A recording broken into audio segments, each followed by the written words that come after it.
So let's see the question. State and explain Archimedes principle and discuss the principle of flotation. So let's see the key concept of this question. The key concept of this question is beta force. और यही point force को बेटा हम क्या बोलते हैं? This point force is also known as upthrust. तो it is the force exerting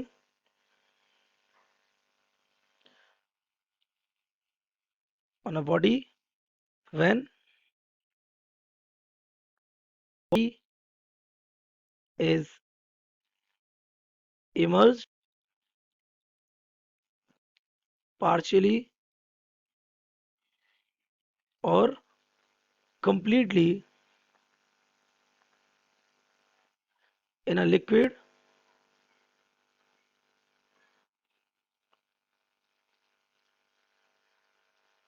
is point force. तो वो फोर्स जो बॉडी पे लगे जब वो कहाँ पर में इमर्स किया जाए. फॉर एग्जांपल देखो ये हमारा टब है, इसमें क्या भरा हुआ है? लिक्विड. आप सबने देखा होगा कि अगर किसी बॉडी को आप लिक्विड में अंदर प्रेस करने की कोशिश करोगे तो लिक्विड इस पर कहाँ ऊपर की तरफ एक फोर्स लगाता है. This force is what? Buoyant force. So now come to the next. Archimedes principle क्या है इसको देख लेते हैं.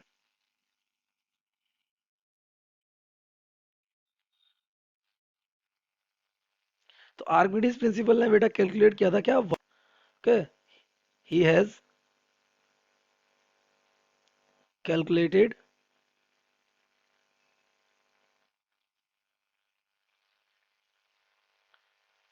The point force. और उन्होंने स्टेटमेंट क्या दिया था? When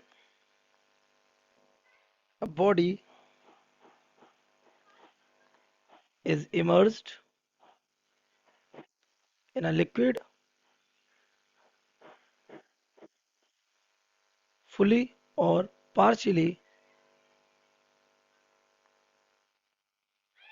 then the point force. ये point force और क्या होता है हमारा? अपथ्रस्ट.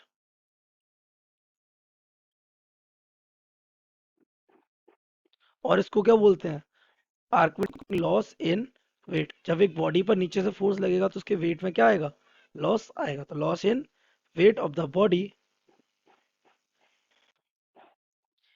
यही कॉन्सेप्ट है क्या? Is equal to the weight of the liquid. जिस लिक्विड में डुबोया उस लिक्विड के वेट के कितना liquid? Weight of the liquid displaced by the body. This is your Archimedes. तो सीधा सा लॉजिक है इसमें क्या? कि जो इमर्स्ड होगा जो लिक्विड जितनी होगा पार्शियली या फुली, है ना, वो उस लिक्विड के वेट और अपथ्रस्ट या फिर लॉस इन वेट, ये सब आपस में कैसे होंगे? इक्वल होंगे. जितना वेट लॉस होगा उतना ही क्या होगा? लिक्विड का वेट होगा. तो ले लेते हैं क्या? एक कंटेनर. समझने की कोशिश करते हैं आर्किमिडीज प्रिंसिपल को. ये बॉडी इसमें इमर्ज हो गई. इस बॉडी का कितना पार्ट? सिर्फ इतना पार्ट कहाँ है? लिक्विड के अंदर. Let it be the volume V dash. It's volume is V dash. तो अगर मैं बात करूं तो इतने ही वॉल्यूम का वेट इस पर क्या लगा रहा होगा?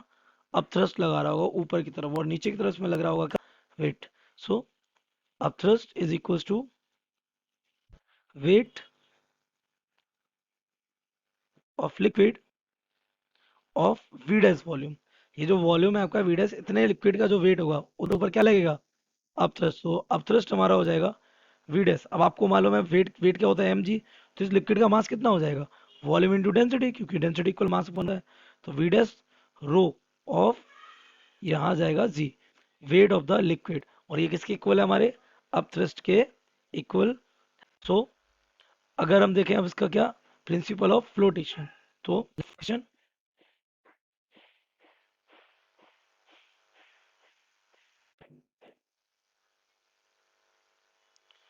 तो प्रिंसिपल, सपोज ये हमारा एक लिक्विड है और ये हमारी एक बॉडी है. अभी बॉडी बाहर है तो बॉडी का पूरा वेट कहाँ? डाउनवर्ड लग रहा होगा. बट जैसे ही ये इसमें लिक्विड के अंदर, तो ये बॉडी क्या करेगी? लिक्विड को डिस्प्लेस करेगी. क्योंकि ये लिक्विड में अपनी जगह, तो ये लिक्विड उससे ऊपर की तरफ लगाया क्या, एक पॉइंट फोर्स, लेकिन इसका वेट कहाँ वर्क कर रहा होगा, डाउनवर्ड। तो बॉडी फ्लोट करेगी अगर ऊपर से नीचे वाला फोर्स और नीचे से ऊपर वाला फोर्स क्या हो जाए, इक्वल। दैट मीन्स पर नेट फोर्स कितना हो जाए, जीरो। तो ऊपर फोर्स कितना लग रहा है, अप थ्रस्ट, और नीचे एम जी, तो this should be equal. So we can से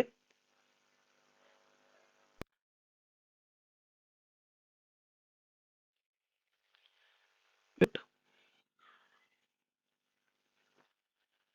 speed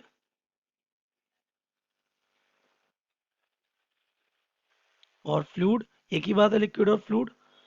if the weight of the body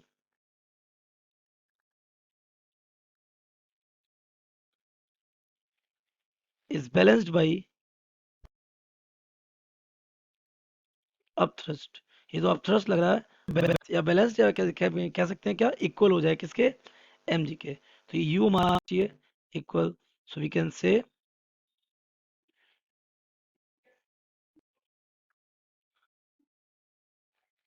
weight of the body equals to thrust, ये बन जाएगा हमारा।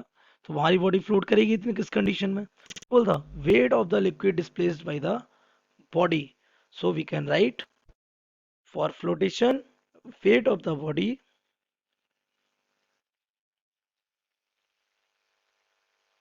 will be equal to weight of the liquid, वो liquid इसमें डुबोई गई है, और लेकिन कितना, displaced by body. Simply this statement जो कि आपके सामने लिखा हुआ है, इस स्टेटमेंट को फॉलो करेगी, तो बॉडी उस लिक्विड में क्या कर रही होगी, फ्लोट कर रही होगी। This is the principle of flotation. Okay, तो ये आपका प्रिंसिपल ऑफ फ्लोटेशन है। I hope you have understood it well. Best of luck.